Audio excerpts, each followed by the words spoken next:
place of peace, may we find some moments of quiet contemplation.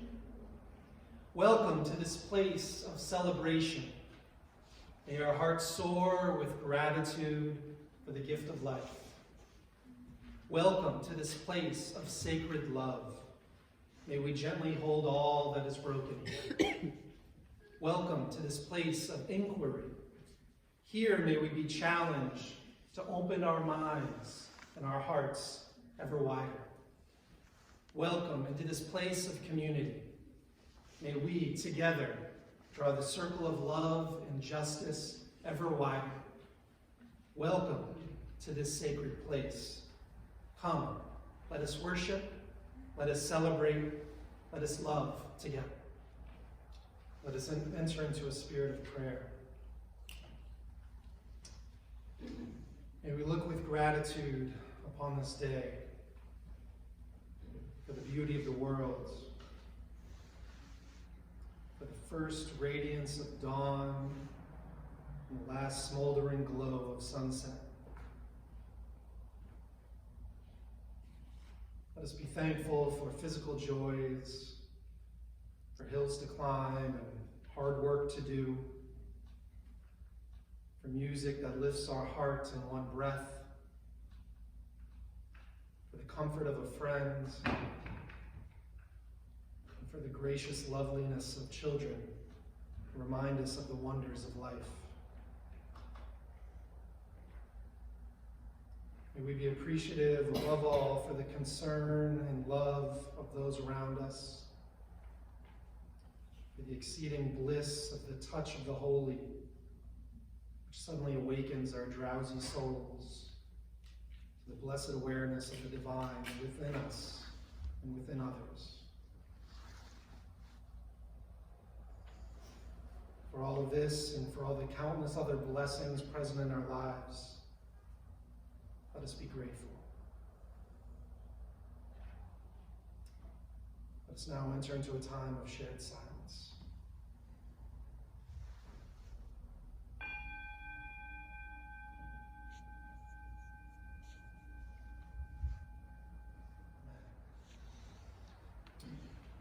Our reading this morning comes from the Hebrew Scriptures, from Job 11 through 13. When Job's 3 friends heard about all the troubles that had come upon him, they set out from their homes and met together by agreement to go and sympathize with him and comfort him. When they saw him from a distance, they could hardly recognize him. They began to weep aloud, and they tore their robes and sprinkled dust on their heads. And they sat on the ground with him for 7 days and for 7 nights. No one said a word to him because they saw how great his suffering was. Here this morning, I would like to take a little pause from all the excitement and celebration of the holiday season. But you know, as much as I love the Christmas season and all the joy and merriment and the glad tidings, this morning I'd like to take a little break from all of that. I mean, I don't know about you, but the older I get, the more difficult I find it to keep up with all the expectations of trying to have that perfect Christmas. You know, buying and decorating the tree, making and frosting all of those cookies, attending holiday concerts and recitals, hanging the lights, going to holiday parties, writing the letters, and of course, there's all of the shopping.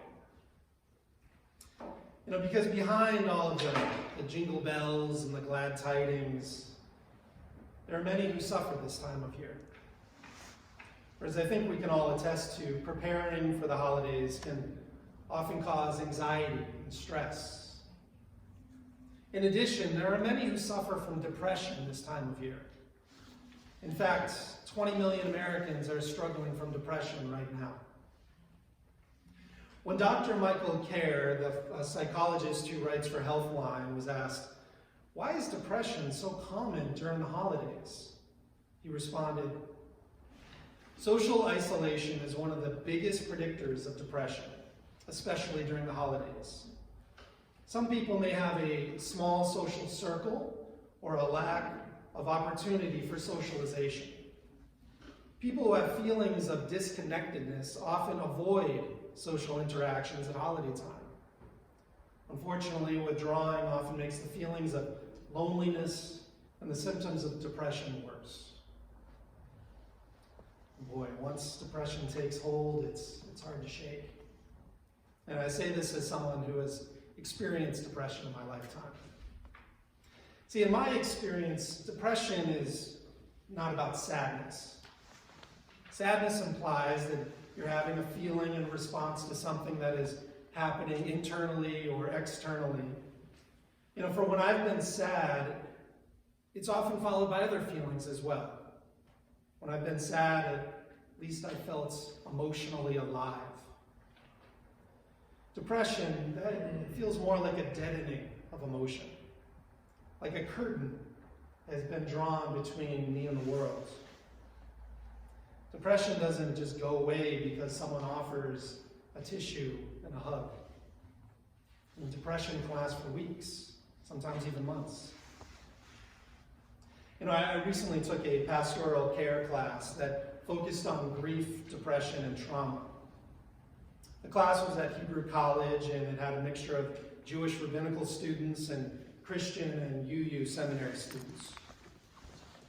When we talked about depression, the professors described what is known as the negative triad. Those are those self-destructive thoughts that enter our minds during depression. The first of the negative triad is permanence. This is the feeling that it will always be this way. The next is pervasiveness. The feeling that everything in the world is terrible. Finally, personalization. This is the notion that everyone's actions towards me are because I am a bad person. Does any of this sound familiar? Sometimes when we go through these periods, we catch ourselves thinking things like, my life will always be this bad. It will never get any better. I don't care what she says to me. Everything is awful. Everything. He doesn't love me because I'm no good. I'm not worthy of his love. Well, as someone recently told me, careful talking to yourself. You might be listening. You know, at times like these, we often feel so cut off from ourselves, from God, from what sustains us and nourishes us. We truly feel alone. Often we don't want to reach out to friends or family because we don't want them to see us like this. Somehow we convince ourselves that we are better to simply suffer alone, away from all those who might judge us, which of course just makes matters worse. You know, in addition to depression, the holidays can bring up feelings of grief and loss for many. You know, we often remember those who we've lost during the holidays. And I can't believe Mom won't be with us this year. You know, remember when Grandma used to make those gingerbread cookies? I really miss her. No, but as I learned in my class, loss can come in many forms, more than grieving a death. There can be a loss of security and safety when we leave home for the first time, when we graduate from high school. We wonder if we can make it in the adult world, while at the same time we grieve the loss of our childhood. You know, that time when other people took care of us. When we lose a job or we retire, we can grieve the loss of our identity as a productive member of society, one who's considered to be respectable and hardworking. There can be a loss of identity when we become parents for the first time. We love our baby more than life itself. But you know, at the same time, we mourn our loss for the freedom that we once had. The freedom to do what we want when we wanted to do it. And as we get older, there can be many losses happening all at the same time. A loss of physical mobility, a loss of mental function, a loss of the ability to make one's own choices.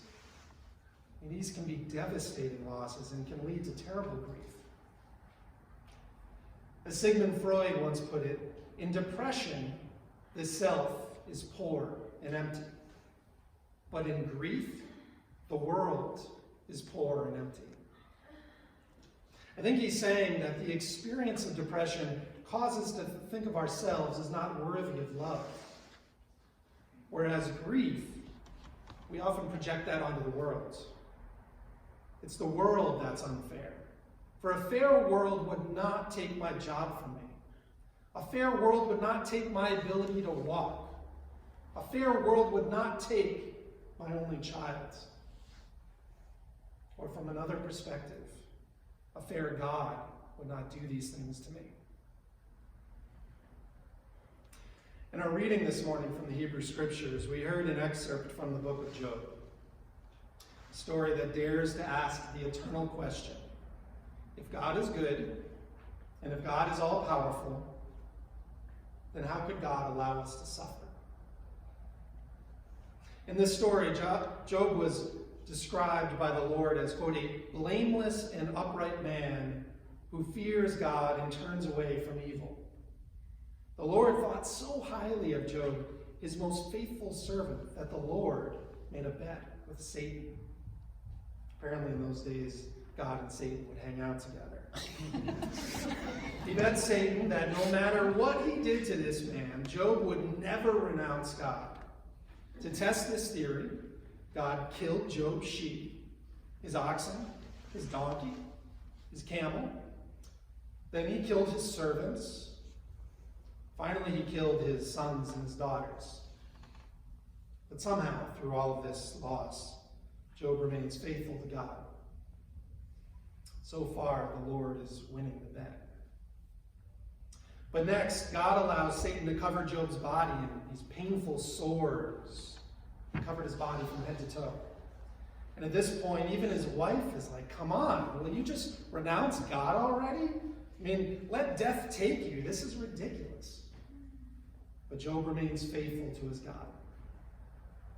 This is the point in the story where our reading from this morning comes in, where Job's friends go to be with him, to be with their grieving friend.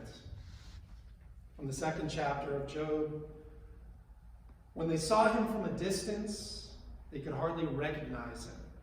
They began to weep aloud, and they tore their robes and sprinkled dust on their heads.